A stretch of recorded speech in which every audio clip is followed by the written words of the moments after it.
Hello friend, मैं प्रीति rainbow life by प्रीति से। Friends, आज मैं आपको करवा चौथ में जो चंद्रमा की पूजा की जाती है उसकी संपूर्ण विधि बता रही हूँ और उसमें क्या सामग्री लगती है वो भी आपके साथ शेयर कर रही हूँ। तो सबसे पहले मैं आपको सामग्री बता देती हूँ कि क्या क्या चाहिए। इसमें एक मिठाई चाहिए, वो यदि सफ़ेद कलर की हो तो बहुत अच्छा। फल चाहिए, जो भी आपको श्रद्धा हो आप ले सकते हैं, वो ले लीजिए। हल्दी चाहिए, कुमकुम चाहिए, चावल चाहिए, धूप बत्ती, अगरबत्ती, करवा चाहिए मिट्टी का, एक तांबे का या कांसे का कोई भी ले सकते हैं। एक मिट्टी का करवा लेकिन बहुत ज़रूरी होता है। और ये दीपक चाहिए। दीपक आप कोई भी ले सकते हैं, लेकिन इसमें दिया घी का जलेगा, तो घी का दीपक चाहिए। और यदि आपके पास चांदी का बर्तन हो तो चांदी के बर्तन में आप यदि प्रसाद रखेंगे तो बहुत अच्छा रहता है। चांदी प्रिय होती है चंद्रमा को, तो ये सब आपको चाहिए। और पूजा नीचे की जाती है, उसके लिए आपको सुहाग का सामान चाहिए। और ये देखिए, हल्दी भी ले ली है, और कुमकुम, चावल, मिठाई, फल, फ्रूट सब ले लिया है। और उसके बाद ये अलग से मैंने एक बर्तन किया है, उसमें मैंने फूल लिए हैं। देखिए, ये फूल लिया है क्योंकि थाली छोटी पड़ जाती है, इसमें मैंने फूल लिया है। फूल और इसमें सुहाग का थोड़ा सामान है। ये सामान सुहाग का जो है और सामान है वो मैं नीचे पूजा में चढ़ा दूँगी। और ये फूल ऐसे हैं जो पूजा में भी चढ़ाना है। माला है जो अपने पति को आपको पूजा करने के बाद चढ़ाना है। सुहाग पे मैंने चूड़ी, बिंदी और जो सामान आप ले सकते हैं वो लीजिए। मैंने केवल चूड़ी और बिंदी अभी यहाँ पर ली है दिखाने के लिए। जब पूजा हो जाएगी नीचे, उसके बाद ये थाली हमको इस तरीके से सेट करनी है, क्योंकि पूजा का सामान सब इसमें लग चुका होगा। अब हमको ऊपर ले जाने के लिए ये चाहिए, एक मिठाई और फूल माला, थोड़ा सा आटा चाहिए इसमें, क्योंकि वहाँ पर हम साथी आया कुछ बनाएंगे। रोली चाहिए, हल्दी चाहिए और मिश्री चाहिए, दीपक चाहिए और धूप बत्ती, अगरबत्ती, ये सब आप ले लीजिए। और एक गिलास लेना होगा पानी, एक गिलास जिससे आप पानी पी सकते हैं वो। और ये करवा, जो 2 करवे लगे हुए हैं, कांसे वाले और मिट्टी वाले, तो उसमें से मिट्टी वाला जो करवा है वो लेके जाना है। और उसमें जो सीखें होती हैं, 7 सीखें ली जाती हैं, वो भी आपको लेके जाना है। 7 सीखें किस तरीके से डाली जाती हैं, सब जगह का अलग अलग प्रचलन है। मेरे यहाँ कैसा है मैं वो आपको बताऊँगी। सीखों के साथ साथ एक फरा बनते हैं, वो फरा भी आप रखने हैं। इन फरा को आपको आटे से बनाना है और पानी में बॉयल कर लेना है। कहीं कहीं पे इसको कच्चे भी रखे जाते हैं, तो इसका भी विशेष महत्व है। तो फ्रेंड्स, सबसे पहले हम छत पे आकर के यहाँ पर एक थोड़ा सा ज़मीन को साफ़ कर लेते हैं। थोड़ा सा इसमें आप या तो फिर आप गोबर से भी लीप सकते हैं, यदि गोबर नहीं है तो सफाई करके थोड़ा सा हल्दी से इस तरीके से आप कर लीजिए।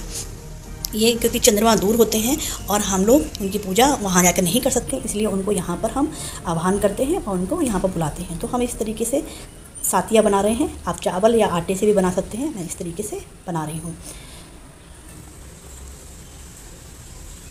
और यहाँ पर आप यदि आपके पास यदि कच्ची जगह पे आप पूजा कर रहे हैं तो आपको ये करने की ज़रूरत नहीं है, आप डायरेक्ट उनकी पूजा कर सकते हैं। क्योंकि चंद्रमा को जो हम लोग अर्घ देते हैं, पूजा करते हैं, तो उसका जो पानी होता है वो यदि ज़मीन में, पक्की ज़मीन में गिरता है तो उसमें पैरों के नीचे आता है। तो यदि आपके पास कच्ची जगह नहीं है तो आप इस तरीके से पूजा अवश्य कीजिएगा। दीपक एक ले लिया है। और अब हम एक थाली लेंगे, आप पीतल की भी ले सकते हैं, चांदी की भी ले सकते हैं और स्टील की भी ले सकते हैं। और इसमें भी थोड़ा सा इसको पूजन कर देंगे। कोई भी पात्र यदि पूजा की जाती है उसके पूजन जरूर किया जाता है, तो उसको पूजन कर देंगे। और इसका सामान जो चढ़ाया जाएगा चंद्रमा को, सब हम यहाँ पर रखेंगे। फ्रेंड्स, मेरे चैनल को सब्सक्राइब आप ज़रूर कर दीजिएगा। पूजा की थाली से हमको धीरे धीरे इसमें सारा सामान चढ़ाना। सबसे पहले इनको पानी चढ़ा देना है। पानी चढ़ाने के बाद हमको एक सीख लेना है और उसको चांदी का हाथ में कोई चीज़ रहना चाहिए, चाहे तो चांदी की पायल हो या चांदी का सिक्का हो, कुछ भी हो, वो आप उसमें हाथ में ले करके इस तरीके से आप ऐसा पानी डालिए जिसमें चांदी और सीख और जो आपका फरा बना हुआ है वो हाथ में डले। और उसको ले करके 7 दिशाओं में, जो 4 दिशाएं होती हैं, उसके अलावा ऊपर नीचे दाएं बाएं सब करके 7 तरफ इसको डाल देना है। सीख को उतार, चंद्रमा को एक तरीके से उनकी बला उतारते हुए उनको ऊपर ऐसे हाथ से घुमा करके इस तरीके से डालना है। और यहाँ पर पानी में दूध ज़रूर डालिएगा, मैं बताना भूल गई हूँ। जब पानी आप इसमें लेंगे तो उसमें दूध चाहिए और थोड़ा सा चीनी चाहिए। और उसके बाद हम ये सब करने के बाद फिर से एक बार चंद्रमा की पूजा करेंगे। और क्योंकि पहले तो हमने थाली में कर दी, उसके बाद अब जब पानी का अर्घ दे देंगे उसके बाद साथ साथ चंद्रमा को सामने से इस तरीके से डालते जाएंगे। यदि आपके पास कच्ची जगह है, सामने क्यारी या कोई गमला उमला है, तो वहाँ पर आप डायरेक्ट ऐसे डाल दीजिए, नहीं तो फिर चंद्रमा को दिखाते हुए वहाँ पर थाली में रखते जाइए। इस तरीके से सारा फूल उल सब डाल करके चढ़ा दिया है। और यदि आपके पास यहाँ प्रचलन है चलनी से देखने का, तो फिर आप चलनी से भी देख सकते हैं। चलनी में लेकर के आई हुई हूँ।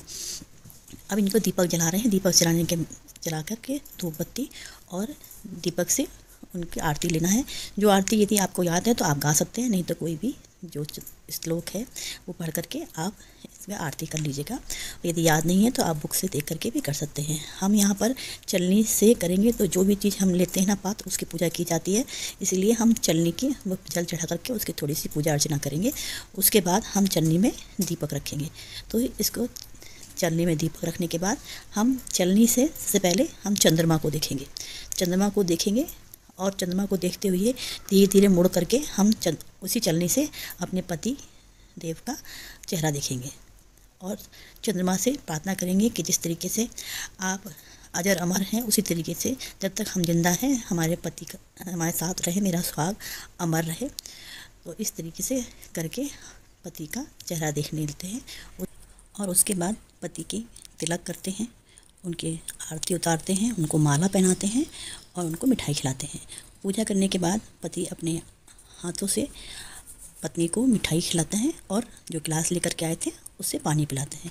तो इस तरीके से हमारे चंद्रमा की पूजा संपन्न हुई और भगवान से ये प्रार्थना करते हुए कि हमारा सुहाग अमर रहे करके आप अपना व्रत तोड़ सकते हैं। कहीं कहीं पे लोग केवल फलाहार करते हैं और कहीं कहीं पे पूरा खाना खाया जाता है। तो आशा करते हैं आपको ये मेरा वीडियो पसंद आया होगा। यदि पसंद आया होगा तो लाइक और शेयर ज़रूर कीजिएगा और मेरे चैनल को सब्सक्राइब जरूर कर दीजिएगा। तो चलते हैं, बाय बाय।